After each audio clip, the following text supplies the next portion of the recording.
morning. We're glad to have everybody here with us this morning. We're especially glad and happy to welcome back Miss Valerie Goolsby Wilson as a Dodge County High School alumni. Anytime we can have somebody come back and impart some wisdom with our students here that is from here and a graduate of here, we are always real excited to do that. Students, you know what the expectations are for our guest here today, so we remind you to please be attentive and be on your very best behavior. At this time, I'm excited to welcome Mr. Caitlin Fletcher, who will introduce our speaker.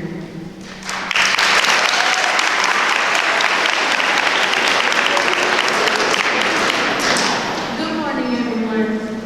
As a top 10 veteran educator of almost 20 years, Valerie Wilson has coached and mentored over 2,200 students in various schools in the state of Georgia, received several teacher recognition awards along the way, and presented workshops at the state and national level. Her professional pursuits have led to international TEDx talks, facilitating workshops on international platforms, and coaching students and teachers across the United States.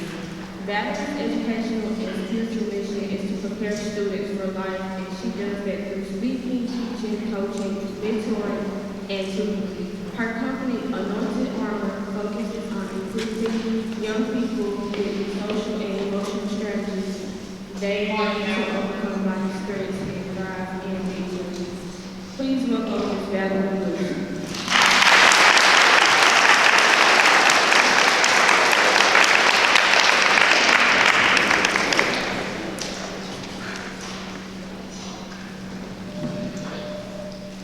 Good morning.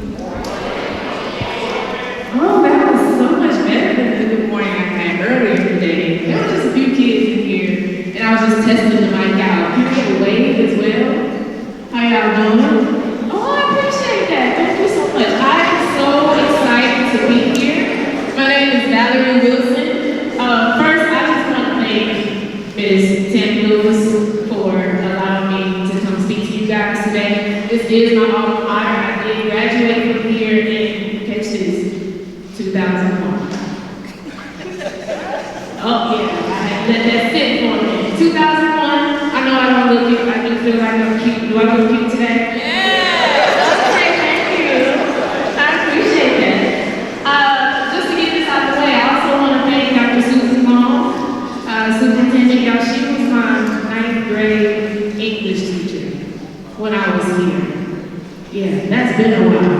Thank you, JK, so much. I appreciate you. I love you as my cousin, and you have great things in you. I just want you to understand that and know that.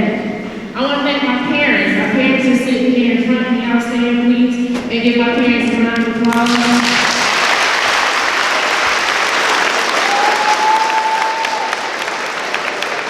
Yeah, they are not shy either. You see where I got that from. And then last but not least, I want to thank Ms. Marcy Jones. I hear she's doing an incredible job here as your principal.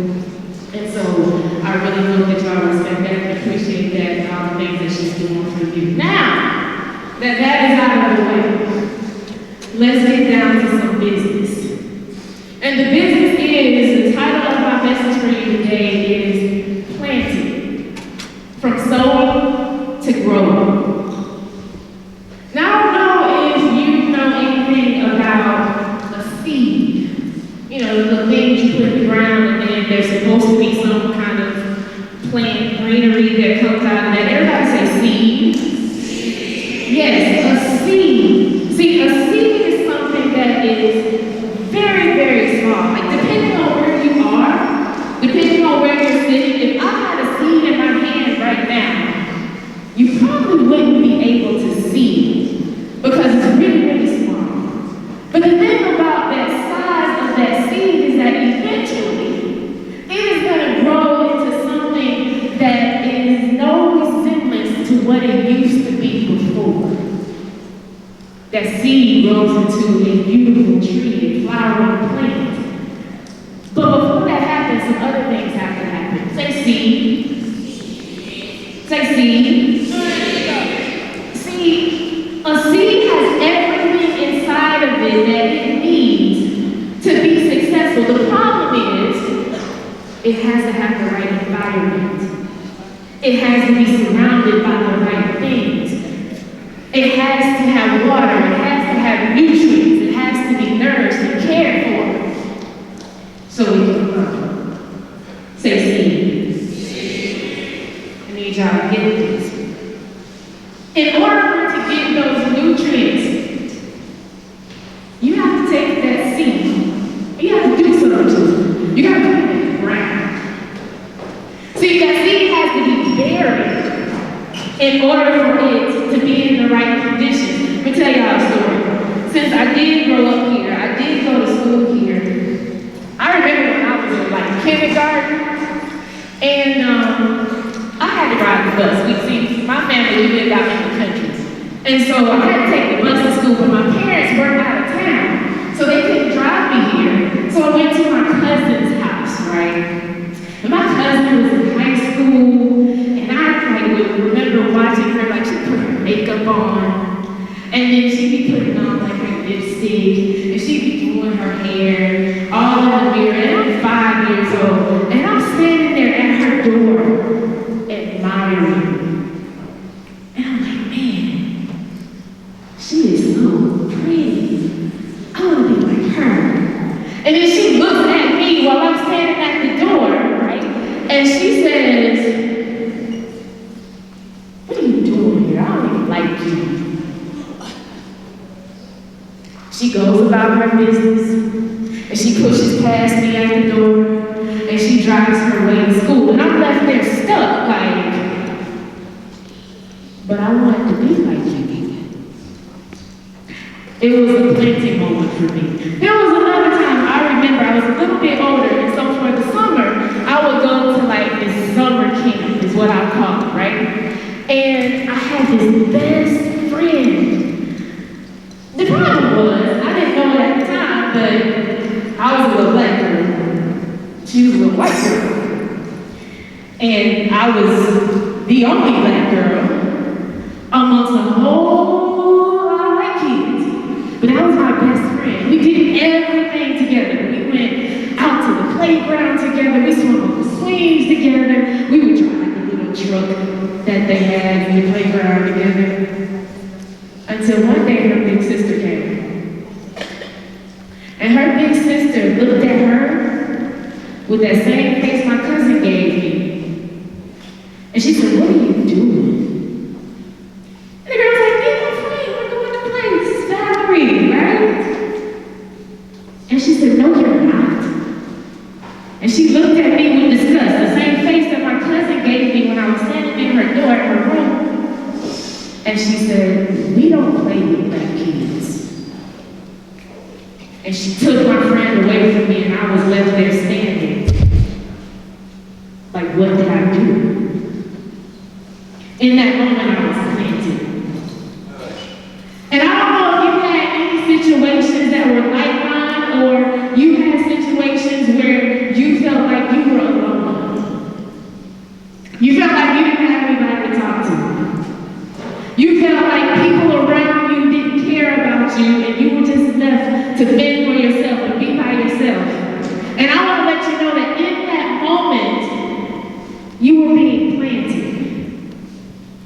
Now, what does it mean to be planted? It means that you go into a dark place. It means that sometimes you have to be isolated by yourself, because that's the only place that you are going to find the nutrients and the water that you need to grow. See, purpose is found in potential. And every seed that you see is full of its purpose and its potential. But it's got to be activated. Say seed. In order for the seed to be activated, it has to recognize when it is in the right place. It has to be woke. Say woke. Are you woke this morning? I think so. Some of you are. You gotta be woke. You gotta be woke to your environment. You have to be aware of what's going on with you. We ask you a question. What does your self-talk sound like? What are you saying to you when you look in the mirror? Just as important, what does your friend talk sound like? What are your friends saying to you? Are they encouraging you? Are they supporting you? Are they telling you that what you're doing is good, is great? Are they checking you when you are doing something that you're not supposed to do? Check your environment. Is it nourishing you? Is it providing water for you? Is it a place where you can be activated and grow? When I graduated from here, people would ask me, like, what are you going to do in college? What's your major? I didn't know. See, I graduated third in my class, and there was this expectation that I was supposed to know what I wanted to do. Guess what I said? I like sports. Everybody thought I should be a doctor. So, let me see if I can put that together. I ended up going into sports medicine. I went in that program, and for 3 years, I went in that program. I studied in that program, got good. I was one of 16 people that they selected. And after those 3 years, I said, I don't want to do this anymore. Have you ever gotten into something and then you realize this is not for me? And you need to change and do something else? Well, I did, but the problem was I had great parents who were paying for my education because I didn't have the funds, and I had to pick up the phone and I had to tell them what I was about to do. They were not happy. Who would? What parent would be happy? They were not happy. And it was in that moment I had to make a decision. I had to decide, am I going to do what's expected, even though I know that's not for me? Or am I going to do and make the decision to do what's going to help me grow? Now I was terrified because I respect my parents. I know they love me and I love them. They take care of me, they provide for me, but I had to make a decision for me. I changed my major and became an educator. Taught math. Side note, if you need some help with math, I tutor. We can talk about it. Okay? What are you willing to do to activate your seed? Y'all, you gotta grow. Grow requires grit. Grit. G-R-I-T. Grit. Do you know that grit is like small particles of the ground? Plant your seed. Plant your seed. Do you know that it takes a lot of hard work and effort for that seed to break open and start planting roots? You gotta grow your seed. My favorite definition of grit says firmness of mind or spirit, unyielding courage in the face of hardship or danger. You one of the people that just stop when stuff get hard? You one of the people that when you get a grade on a test and you decide it's everybody else's fault but you? Are you one of those people that always blame your teachers for what's not going right with your academics? Or you blame your family and friends for what's not going right in your life? You gotta plant your seed. You gotta decide what you're gonna grow. Because you gotta grow up. You ain't gonna be in high school forever. You gotta grow up. Why do you have to grow up? Because once your roots are planted and you start peeking up out of that ground, people are going to see you. People are supposed to benefit from the fruit that you bear. What are you good at?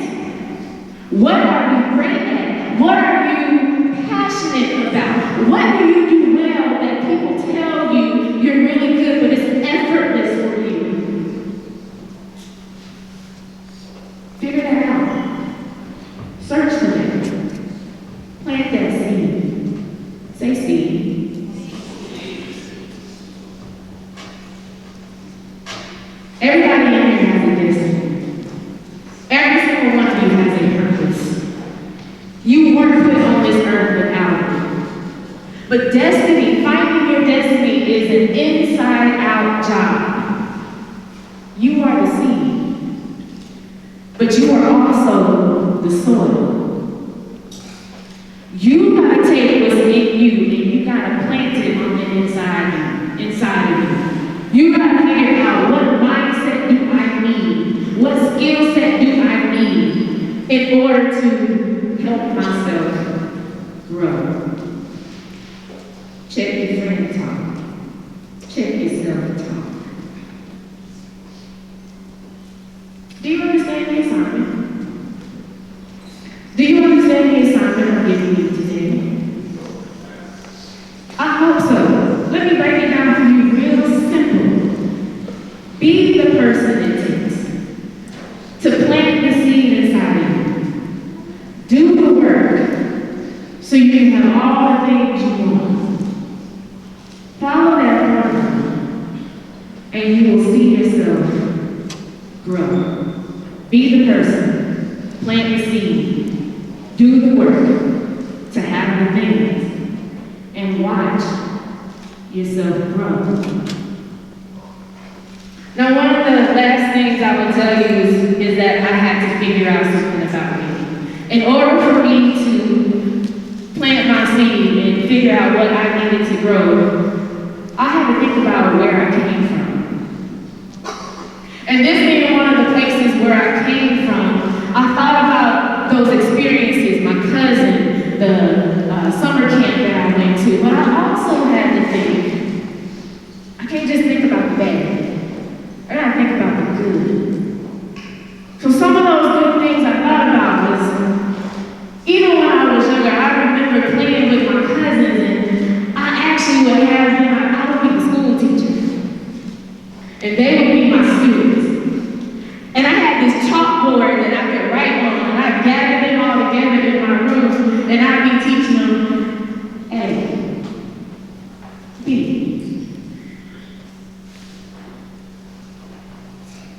There were other times in my childhood I remember that I would stand in front of my mirror, and I would envision myself holding a mic, talking to a group of people. I wasn't a mic, I actually had like my hairbrush, and I was, do like that, and every once in a while I'd stand there and just kind of, I'm little, so I'd be doing some twirls and all this kind of stuff. Imagine, envision. That's where I'm from. I'm from people who had to go through so much to get to where they are, beyond my parents. History, MLK, Rosa Parks. All these people are a part of all of our histories. I had to remember where I was from. And before I leave you today, I want to talk to you about a poem that talks about where I'm from. And if you're okay with that, y'all okay with that? I heard that yes, ma'am. I appreciate you. Thank you. And then I'll be done with you today. If anybody has any questions or you want to talk to me after this is over, I'd love to talk to you and get to know you and you to get to know me. As JK said, if you heard her, I actually have a business where I teen life coach. Okay? I'm not a counselor, I'm a coach. I used to coach basketball. I used to play basketball. Not at this gym, but that gym, right over there. And all right. Okay. So here we go. The poem is called Where I'm From. And just like with all poems, by the time I get done, I would love for you to show me you appreciate it. How do you do that? There you go. Let me get some snaps. Wonderful. Here it is. Where I'm from. I am from the Garden of Eden, from the seed of Adam and the womb of Eve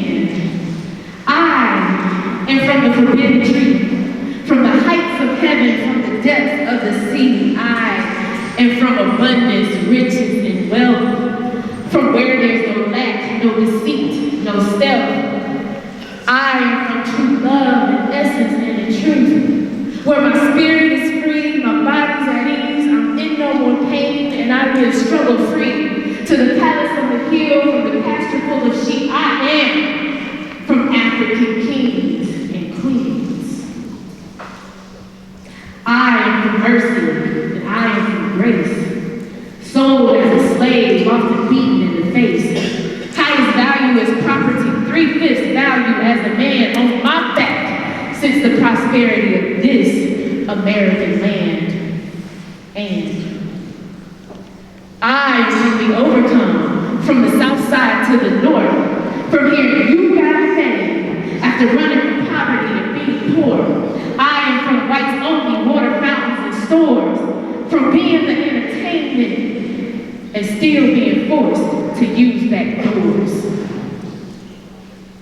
Yet, I am from brilliant minds, talented hands and gifted abilities, from the streetlight to the almanac, from creativity and ingenuity. I am from living and loving life, from family reunions in the South, from sitting under the shade tree, spitting watermelon seeds out of my mouth.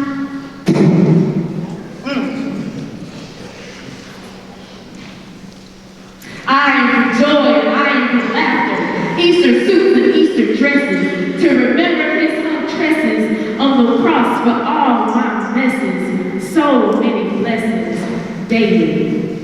Do you remember? Do you? Do you remember the time? Oh, my bad. My bad. I do, because there's a destiny where I'm going, and I can't get there without knowing.